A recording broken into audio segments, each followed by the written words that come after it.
To my channel. तो आज इस वीडियो में दिखाने वाले हम आप लोगों को एडमिशन का जो भी प्रोसेस है, क्या है नहीं है, क्योंकि बहुत सारे लोगों का क्वेरी था कि वीडियो बनाइए दीदी, वीडियो बनाइए कि कॉलेज में एडमिशन कब होगा, कब से क्या चीज़ होने वाला है, क्या क्या फ़ीस स्ट्रक्चर है एंड ऑल, बहुत सारी चीज़ें, बहुत सारे लोगों का क्वेरी था। तो इसीलिए इन सब की बातों को देखते हुए और ध्यान में रखते हुए हम आ चुके हैं अपने कॉलेज में, जो कि एसके लॉ कॉलेज है। और यहाँ पे हम आए हुए आप ही लोग के लिए वीडियोस को बनाने के लिए और कैप्चर करने के लिए क्या क्या डिटेल्स में है, सारे चीज़ मैं आपको चलिए अब अपने कॉलेज में लेकर चलती हूँ और सर से मैं बातें करवाती हूँ। डायरेक्टली मैं रतेश सर से बात करूँगी और आप लोगों को सारा डिटेल में बताने वाली। तो आइए। तो आप सभी का जो भी क्वेरी था, जितने भी लॉ एस्पिरेंट्स हैं, तो उनके लिए मैं सॉल्यूशन लेकर आई हूँ और हम जो है सर से जानेंगे। सर, हमारे जितने भी व्यूवर्स हैं उनका, सारे लोगों का यही क्वेरी था कि एडमिशन कब से हो रहा है, कब से फॉर्म फिलअप होगा, क्या क्या प्रोसेस है।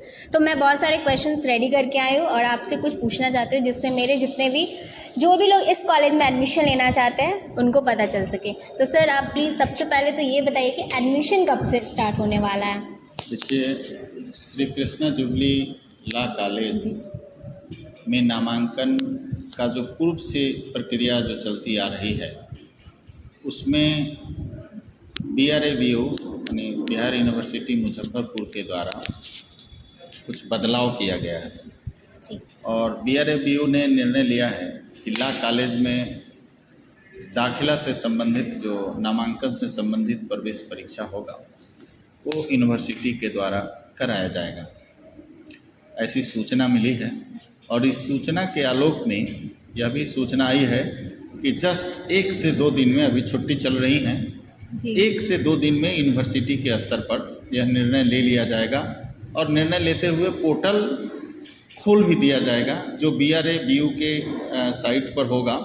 और उसका लिंक भी आपको, यदि कॉलेज को आता है तो आपके माध्यम से भी विधि सुधी छात्रों को देने का प्रयास करेंगे और उस लिंक से ऑनलाइन अप्लाई करेंगे।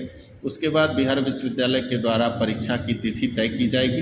अप्लाई करने के लिए वक्त 15 दिन, कम से कम 2 सप्ताह में भी विद फाइन 1 महीने तक का मौका मिलेगा। और जो भी छात्र आवेदन कर देंगे नामांकन के लिए, अगर उनका first choice Shri Krishna jubilee law college होगा, SKJ लॉ कॉलेज होगा और इंट्रांस देते हैं, तो उनको कॉलेज यूनिवर्सिटी के द्वारा अलॉट किया जा सकता है।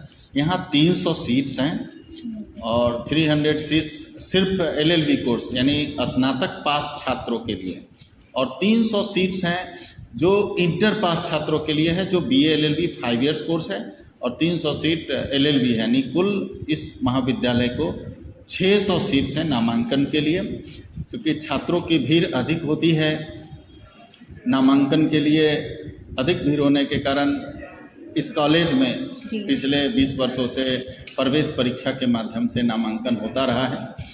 इस बार BRABU के द्वारा होगा। एडमिशन के लिए जब फॉर्म भर देंगे, अप्लाई कर देंगे ऑनलाइन, उसके बाद डेट डिक्लेयर होगा। उस डेट पर बच्चे एंट्रेंस एग्जाम देंगे। के लिए अब आपके जो भी छात्र होंगे वो जानना चाहेंगे एंट्रेंस एग्जाम में कौन कौन सा सवाल पूछा जाएगा, कितने मार्क्स, सिलेबस क्या होगी। तो मैं बताऊं, सिलेबस बहुत ही आसान होता है। General knowledge and current affairs 20 number का होता है। एनालिटिकल एबिलिटीज़ 20 नंबर का होगा। Legal aptitude and legal awareness 20 number का होगा। English language and comprehension 15 marks का होगा। एंड सब्जेक्टिव क्वेश्चंस 5 होंगे, जो 25 मार्क्स के होंगे। इस प्रकार तो टोटल 5 मतलब 5 पेपर का पेपर हो। और एंट्रेंस एग्जाम में पास करने के बाद कॉलेज अलॉट किया जाएगा BRABU के द्वारा। फर्स्ट प्रेफरेंस जिनका भी होगा, चूँकि Shri Krishna jubilee law college 1948 की कॉलेज है और सेक्शन वाइज यहाँ क्लासेज लगती है और यहाँ के फैकल्टीज़ के बारे में आप स्टूडेंट्स हैं जानते हैं, सभी वेल क्वालिफाइड और भारत के कोने कोने से आए हैं। तो इस प्रकार क्लासेज यहाँ रेगुलर चलती हैं। बच्चों के लिए सबसे बड़ी कैंपस आपने अभी देखा होगा, 1500 स्क्वायर फीट का जो यहाँ का क्लासरूम है, देखे होंगे। बिल्डिंग्स 3 बिल्डिंग्स है, administrative block, academic block 1, academic block 2, library जो सबसे बड़ी लाइब्रेरी है अभी BRABU की सबसे बड़ी rich library Shri Krishna jubilee law college की लाइब्रेरी। जितने भी लॉ एस्पिरेंट्स हैं उनकी ये भी क्वेरी थी कि यहाँ पे डायरेक्ट एडमिशन होता है या नहीं।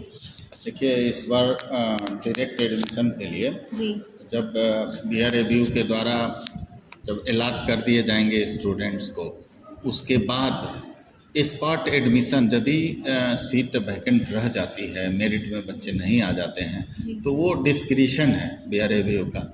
हाँ, मैनेजमेंट कोटा से जो भी दिया गया है कॉलेज को भी मैनेजमेंट कोटा, उस कोटा से भी मेरिटोरियस स्टूडेंट्स का एडमिशन ऑन स्पॉट एडमिशन हो सकता है। और वो भी जो मेधावी छात्र होंगे, जो एकदम अध्ययन करना चाहते होंगे, जिनको विधि की पढ़ाई और विधि के क्षेत्र में जिनको करियर बनाना होगा, उसका भी मेरिट देखते हुए मैनेजमेंट कोटा से भी एडमिशन होगा। बिल्कुल फेयर प्रोसीजर है, कोई ऑफलाइन प्रक्रियाएं नहीं हैं। जो भी अलॉटेड छात्र होंगे उनका एडमिशन होगा और ऑन स्पॉट एडमिशन भी मैनेजमेंट कोटा से, जो भी कोटा निर्धारित होगा उस कोटा से एडमिशन होगा। और जितनी भी गर्ल्स जो है ना वो भी पूछ रही थी कि मतलब उनका क्वेरी ये था कि उनका जो है हॉस्टल फ़ी वगैरह क्या लगेगा और हॉस्टल है या नहीं है। तो हमारे तो कॉलेज में हॉस्टल है ही, सबको पता होगा जो भी आप लोग वीडियोस देखे होंगे। तो सर से एक बार पूछ लेते कि हॉस्टल का क्या फैसिलिटीज़ है यहाँ पे। तो सर आप बताइए थोड़ा। देखिए, 58 बेडेड गर्ल्स हॉस्टल है। गर्ल्स हॉस्टल आप दिखाए होंगे, मल्टी स्टोरेज बिल्डिंग है, जहाँ पे गर्ल्स हॉस्टल की superintendent, warden, deputy warden, assistant superintendent सभी लोग वहाँ हमेशा रहते हैं। तो इस प्रकार से सुविधाओं को देखेंगे तो गर्ल्स हॉस्टल में एक बिल्कुल हवादार, चारों तरफ से हवा है, फेयर वेंटिलेशन है। और उसके बाद एक रूम में 2 ही छात्र का बेड लगा हुआ है, बालकोनी है।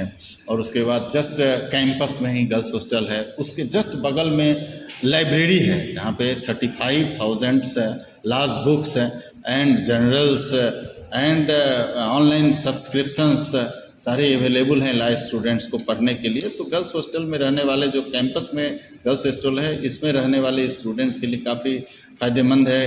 कैंपस के अंदर ही कैंटीन है, वहाँ से बच्चे भोजन भी कर सकते हैं, नाश्ता जो भी करना होगा करेंगे। तो बहुत सुंदर गर्ल्स हॉस्टल की व्यवस्था। और सर फी स्ट्रक्चर क्या होगा अगर कोई गर्ल्स उसमें लेना बहुत चाहे? ही नॉमिनल फ़ी है, 1200 रुपये पर बेड है। अच्छा, और कैंटीन का अलग से? हाँ, कैंटीन में जिस प्रकार का भोजन करेंगे उस अच्छा। प्रकार का भोजन कैंटीन में देना होता है। वो भी नॉमिनल फ़ी है, मार्केट से बहुत कम दर पर है, क्योंकि यहाँ हेल्थ का ध्यान रखा जाता है। कॉलेज कैंपस में कैंटीन है, टीचर्स लोग भी उसमें खाते हैं, या जो भी मैम लोग हैं जो यहाँ रहती हैं, पढ़ाती भी हैं, तो उन लोगों के लिए भी खाना का व्यवस्था कैंटीन से रहता है। चूँकि फेमिलियर है, बच्चे भी और टीचर्स भी सब साथ साथ कैंटीन भी जाते हैं, खाते हैं।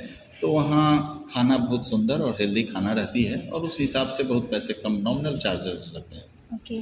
और सर इस बार का फ़ी क्या है फर्स्ट ईयर का? नहीं, फ़ी में कोई बदलाव नहीं हुआ है। जो फ़ी पहले से चलती आ रही है वही फ़ी है। फ़ी में कोई बदलाव नहीं हुआ है। जो नॉमिनल फ़ी है, जो जिस प्रकार की एजुकेशन दी जा रही है, क्वालिटी पर हम लोग और ध्यान देते हैं, गुणवत्तापूर्ण शिक्षा पर जो महाविद्यालय की ओर से ध्यान दी जा रही है, इस अनुपात में फ़ी बहुत ही कम है।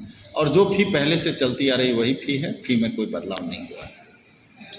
तो आप लोग को पता ही होगा, जो भी लॉ एस्पिरेंट्स है या फिर जो भी कॉलेज के माध्यम से बहुत लोग जानते भी होंगे, तो फ़ी का जो है स्ट्रक्चर जो है वही 42,000 समथिंग रहता है। तो वो फ़ी में बदलाव नहीं किया गया है, तो ये बहुत ही अच्छी बात है। और एक और क्वेश्चन सर से पूछेंगे कि सर क्या यहाँ पे बिहार स्टूडेंट क्रेडिट कार्ड से एडमिशन हाँ, होता है? बिल्कुल। वैसे छात्र जिनके पास लाभ पढ़ने के लिए या फ़ी देने के लिए या किसी रूप में है, बिहार स्टूडेंट क्रेडिट कार्ड की सुविधा उपलब्ध है, और बहुत सारे बच्चे पढ़ रहे हैं। हमको लगता है 60-70% students Bihar student credit card के को लेकर के, उसका लाभ लेकर के पढ़ रहे हैं।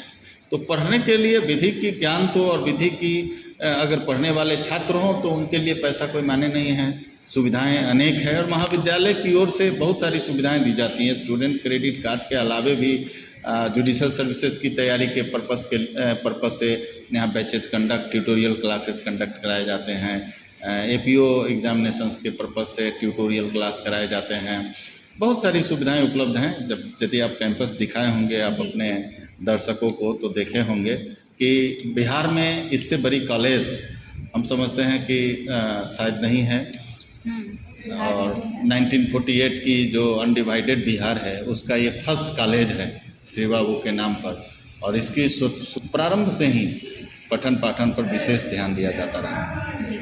तो फॉर्म जो है ऑनलाइन ही मतलब कि फिलअप फॉर्म ऑनलाइन ही, आज छुट्टी है, जी। बस कल आ जाए परसों आ जाए, आने ही वाला था, ये तो आ जाना चाहिए था। इस बार थोड़ा डिले हो रहा है, अच्छा। अभी धीरे धीरे दुरुस्त हो रहा है। अगली साल से अप्रैल मई में ही प्रारंभ हो जाएगा एडमिशन का प्रोसीजर। इस वर्ष थोड़ा विलम्ब हो गया है, कुछ टेक्निकल कारण हो गई थी जिस कारण विलम्ब हो गया है, और बिहार यूनिवर्सिटी के द्वारा एंट्रेंस लिया जाना था, इसलिए अगर कॉलेज को लिया जाना होता तो कॉलेज तो पहले ही अप्रैल मई से ही प्रोसीजर स्टार्ट करती है और जून में ही एग्जामिनेशन कंडक्ट करा के जुलाई में क्लासेज स्टार्ट करने की कोशिश की जाती है। अगले साल से यूनिवर्सिटी के द्वारा भी अगर होता है तो वो भी समय पर हो जाएगा। जी। तो सर का जो है बहुत बहुत धन्यवाद आपका कि सर आप अपना कीमती वक्त दिए। A few moments later. तो यहाँ पे सारा कुछ हो चुका है, सर से बातें कर लिए, जो भी चीज़ जानकारी थी सब कुछ ले लिए। और ये देखिए पीछे में इतने सारे भीड़ लगा हुआ है। चलिए ज़्यादा धूप भी हो चुका है तो हम निकलते हैं यहाँ से। तो सारा कुछ आप लोगों को पता चल चुका है, जो भी क्वेरी था, जितना भी क्वेश्चंस आप लोगों ने किया था, सारे मैं सर से पूछ के आपको डायरेक्टली सर से ही बात करवा दी कि आप लोग को लगेगा कि मैं झूठ बोल रही हूँ या कुछ भी। तो सर ने सारा कुछ डिटेल में आपको बता चुका है। तो सर की बातें को ध्यान में रखते हुए आप लोग जो है, जितने भी लोग जो है एडमिशन करवाना चाहते हैं इस कॉलेज में, तो वो लोग जो है इस सूचना के मुताबिक आप लोग जो है एडमिशन के लिए रेडी हो जाइए। और जब भी आप लोगों को अगर आता है BRUV के साइट पे या कोई भी एडमिशन फॉर्म का लिंक, मैं आप लोगों को डिस्क्रिप्शन बॉक्स या फिर इंस्टाग्राम आईडी पे मेंशन कर दूंगी स्टोरी, आप लोग जाकर मुझे वहाँ पे भी फॉलो कर सकते हैं। And stay tune with Nandini की दुनिया। ज़्यादा ना बोलते हुए आपको हम बता देते हैं कि जो भी आप लोगों ने प्रोसेस पूछा, एडमिशन कब से होगा, कब से गर्ल्स हॉस्टल का क्या फ़ीस है, कब से क्या क्या सिलेबस होंगे, जितने भी मुझे लगा बेसिक क्वेश्चंस, इसीलिए मैं यहाँ कॉलेज में आई हूँ एडमिशन से रिलेटेड वीडियोस आप सभी के लिए बनाने के लिए। तो बस आप लोग जो है इस वीडियो को बहुत सारा प्यार दीजिए एंड एक छोटा सा लाइक एंड सब्सक्राइब कर लीजिए, जिससे आगे आपको जो भी कॉलेज के रिगार्डिंग वीडियो चाहिए होगा या फिर कुछ भी अगर अभी भी बचा खुचा होगा जो मैं बता नहीं पाई हूँ, तो वो चीज़ आप लोग कमेंट में कमेंट कर दीजिए और बाकी डिटेल्स आपको बताऊंगी। तो तब तक के लिए हमारे चैनल को सब्सक्राइब कर ले एंड इंस्टाग्राम पे फॉलो भी कर सकते हैं। तो मिलते हैं ऐसे ही नए ब्लॉग के साथ, तब तक के लिए बाय बाय, टेक केयर।